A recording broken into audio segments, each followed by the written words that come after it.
This is Build Your Difference, a podcast created by Blue Artists, a brand platform with one goal: to help great visionaries like you build impressive brands. Every month, we'll bring you insightful tips, knowledge, and compelling stories from successful entrepreneurs and the Blue Artists team on how to create and market a winning brand that does more than just launch a new product or service. It starts an ongoing conversation. Because you're not just making a brand, you're making a difference. Let's start building. I was going to say, by the way, are you and your whole crew doing all right during this whole crazy time? Yeah, well, you know what? Everyone is working from home. Mm-hmm. And, you know, we do have an office in Bethesda, and sometimes we report to that office, especially when we're meeting with clients.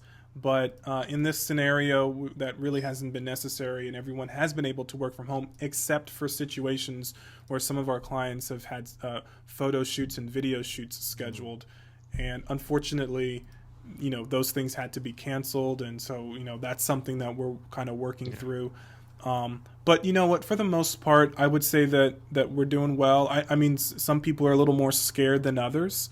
And I think this is affecting some of the artists on our team, you know, in a different way than others. But what I would say is that as a collective, all of us as a overall team here at Blue Artists, we're definitely motivated, and we are looking forward to the release of Brandesk, because we understand that so many of the challenges that we're facing right now in this very unique situation are challenges that Brandesk is sort of designed for in a really interesting way. I mean, 4 years ago, we had no idea this was going to happen. COVID-19 was not on my radar 4 years ago, let alone 2 weeks ago, maybe 3 weeks ago. Okay. Maybe. Not on my radar. So I was not designing Brandesk for, you know, we weren't investing in Brandesk for this, but this situation that we find ourselves in is a very interesting sort of I want to say sort of flexing point or it's a game changer. That's it. It is a game changer, and it really shows where, as a society and as a culture, where we're weak and where we where we need to sort of pay more attention. And not just health, the medical field, and not just our health infrastructure, but also our economy. You know, we haven't, I think for a long time, the gig economy has been something that has just really, it's great if you're in it, but if you're not in it, it's almost kind of a joke. It's like, haha, that's not a real job. That's, you know, you're not working a 9 to 5. You don't have a, 401k or whatever. But the truth of the matter is, I'm laughing because I've heard that before. Right. Exactly. Like, the truth of the matter is, where is your 401k now when the business that you are employed with goes under because of something like COVID-19? The gig economy, I think, is really ultimately. I don't know that it will. I don't know that the entire economy needs to be the gig economy, but I think we're reaching that. We're sort of forced into sort of a more healthy balance between how many people are sort of successfully engaged in the gig economy and how many people are employed. And I think for a long time, we haven't had a good balance. We've had too many people employed and not enough people engaged in the gig economy. And so that when something like this happens and the employees take a hit, it's like, that's the whole economy right there. You know, I mean, when they put the quarantine in effect, it was the gig economy people who were out there still delivering food and delivering flowers and doing all kinds of, Ubering and all that. That's the gig economy. They're still doing what they got to do. It's the people who have the regular jobs that are stuck at home, and some of them aren't even getting paid. Some have to go on unemployment. It's insanity. Yeah. So. Yeah. We haven't had a good balance, and I think we're getting there now. This is going to sort of force us into a better balance. Well, it's just a tragic situation all around. But I think, and there's some famous phrase, and I wish I could remember it now, something along the lines of having to do with, despite having this tragedy here, there's something good to come of it, whether it's for the world, for a nation, or for you as an individual or you as a business. Like we're talking about Brandesk here. This might be, despite all this tragedy, this could be an excellent little opening, if you will, where in Brandesk's case, the stars kind of align to make this work out. Right. Whereas if this tragedy had not have happened, there wouldn't have been. I'm kind of foreseeing, like we've been talking about, a huge rush towards more remote online working, more gig type style work. And if that's the case, that's going to be a great thing for something like Brandesk, right. I would think. So even in tragedy, there are little pearls of optimistic possibilities or opportunities, or if that makes sense. Oh yeah, so it definitely. I don't want to downplay the disastrousness of all this. It's definitely true. It's definitely something I firmly believe in. Again, we didn't know this was going to happen, so Brandesk is not our reaction to this. It's not our response to this.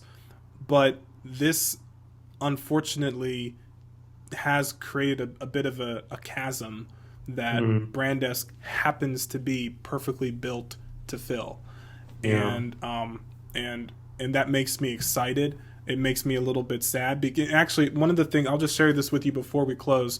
One of the things, when this really started to become when COVID-19 really started to affect us here in the States, we had a few meetings, and one of the initial ideas was we need to launch Brandesk right now. And I remember specifically saying, no, we can't, because the national, we're in a national state of shock right now, and in a national state of anxiety and apprehension and fear. And that is not, at that time, I did not want Brandesk to be sort of positioned as a shock response or something to quell people during a very anxious period in our nation's history, because that's not what it's about. This is not a shock response. But today, now that we've kind of been in this situation for a few weeks, I can see, first of all, I see the light at the end of the tunnel. Secondly, I see a return to optimism.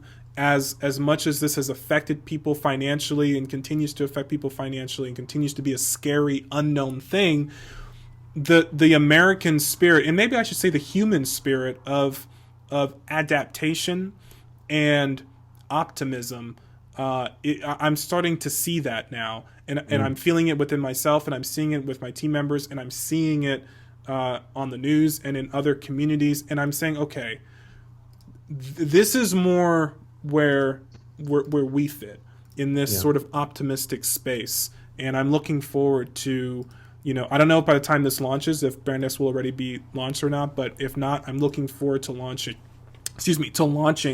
in sort of the recovery of this situation, not necessarily the midpoint of it. Yeah, no, I agree. I think that was wise to wait on that, because you want it to launch and get it to be noticed the right way. I think if you would have launched it when all this kind of hit, it would have been kind of gone, among other things, unnoticed. Oh, absolutely. Yeah. You best believe that had a lot to do with it too. Okay. I mean, literally, this is not the time to be launching any new products. I mean, right now people are just trying to survive. We are just trying to make sure the electricity stays on. Okay. I don't have time for your new video game or your new, listen, I play PlayStation, and I know they're going to launch a new console. Okay. I'm not afraid to, I was excited about it, but right now, I really don't care. I want this economy to return, and then I'll be excited about the luxury stuff. But no, Brandesk is for that mindset shift, and I think that as we recover out of this recession, I guess is what we'll have to call it, as we recover from this tragedy, from this disaster, from this recession, we will have a sort of human American sense of optimism, and that optimism is going to fuel even more entrepreneurship. It's going to spur the economy to really, to take chances and be innovative. And I think that's the space where Brandesk is going to thrive, because we want to be a platform for people who want to build.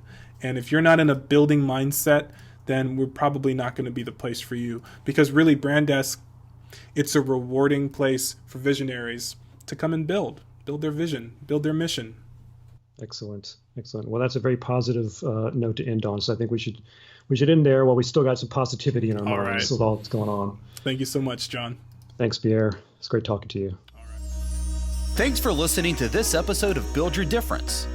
If you'd like to learn more about how Blue Artists can help you develop a distinguished brand that inspires and engages a growing audience, then please visit us at www.blue-artist.com and be sure and subscribe to our monthly podcast for the latest tips and trends in brand development and marketing. And remember, you're not just making a brand, you're making a difference. Start building yours today